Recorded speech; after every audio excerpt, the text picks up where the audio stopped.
नमस्कार। आज यानी कि 21 जनवरी 2026 को शायद सरकार की पहली कैबिनेट बैठक हुई, जिसमें मुख्य रूप से 4 फैसले लिए गए और ढेर सारे दावे किए गए हैं। पर भरोसा वही पुराना, सब ठीक हो जाएगा। लेकिन लोकतंत्र भरोसे से नहीं चला करता, यह सवालों से चला करता है। क्या यह कैबिनेट राज्य चला रही है या राज्य को समझा रही है? सरकार ने बैठक की, फैसले लिए और प्रेस नोट भी जारी किया, लेकिन यह मीटिंग समाधान की नहीं लगी, संदेश प्रबंधन की दिखी। आबकारी, शिक्षा, स्टार्टअप, पुलिस, हर जगह एक लाइन कॉमन, हम नियंत्रण में है। लेकिन सवाल यह नहीं है कि सरकार नियंत्रण में है या नहीं, सवाल यह है कि जनता किस हालात में जी रही है। सरकार ने आबकारी नीति 2026-27 को मंजूरी दे दी है। सीधा मतलब शराब से कमाई होगी।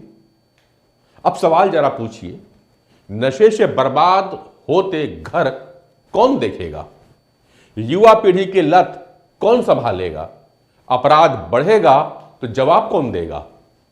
सरकार कहती है हम नियंत्रण करेंगे, लेकिन सच यह है राज्य को शराब का नैतिक नहीं आर्थिक नशा लग चुका है, और यह नशा किसी पुनर्वास केंद्र से नहीं उतरने वाला।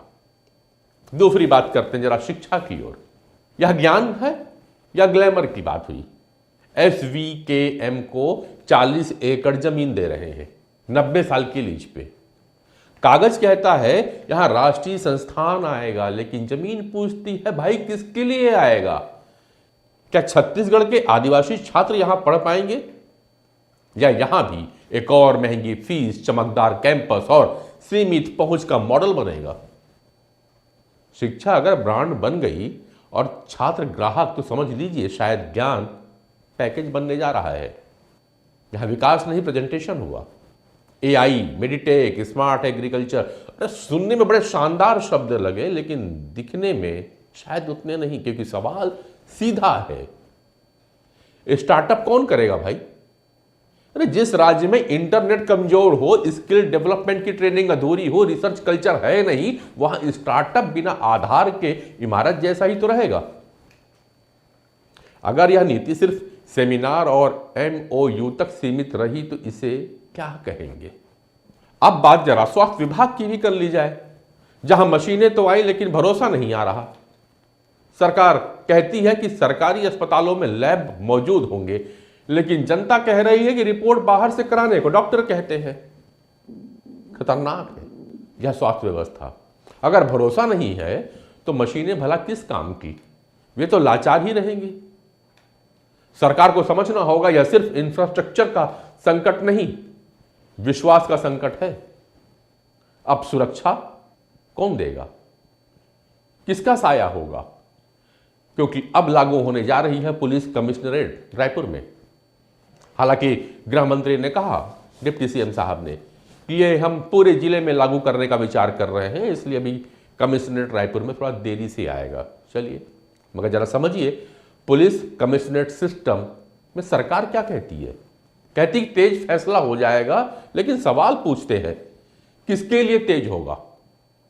क्या आम आदमी को न्याय जल्दी मिल जाएगा या नोटिस जल्दी मिलेगा?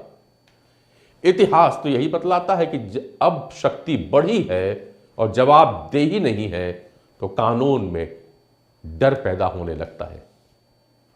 पुलिस व्यवस्था अगर संवाद नहीं सीखेगी तो कमिश्नरेट कंट्रोल रूम नहीं, कंट्रोवर्सी बन जाएगा।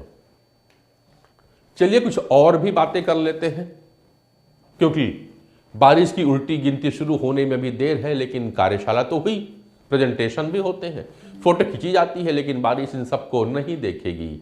नाले अब भी नदी में जा रहे हैं, तालाब अब भी ओवरफ्लो हैं और शहर अब भी तैयार नहीं है।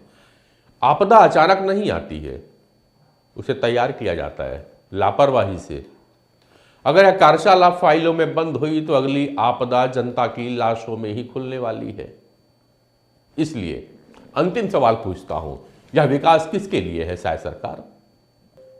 आपकी सरकार दिशा तो दिखा रही है, लेकिन दिशा तभी मायने रखती है जब सड़क बनी हो, आज छत्तीसगढ़ पूछता है फैसले हो रहे हैं पर असर कब आएगा? घोषणाएं तो होती रहती हैं पर जवाबदेही कहां है? सिस्टम बढ़ रहा है पर संवेदनाएं क्यों घट रही हैं? क्योंकि याद रखने की बात यह है कि सरकारें घोषणाओं से नहीं परिणाम से याद की जाती हैं। अगर यह वीडियो आपको असहज लग रहा है तो सही जगह लग रहा है, क्योंकि लोकतंत्र में सबसे खतरनाक चीज तो यही है, सुविधाजनक चुप्पी। नमस्कार नहीं, जय हिंद।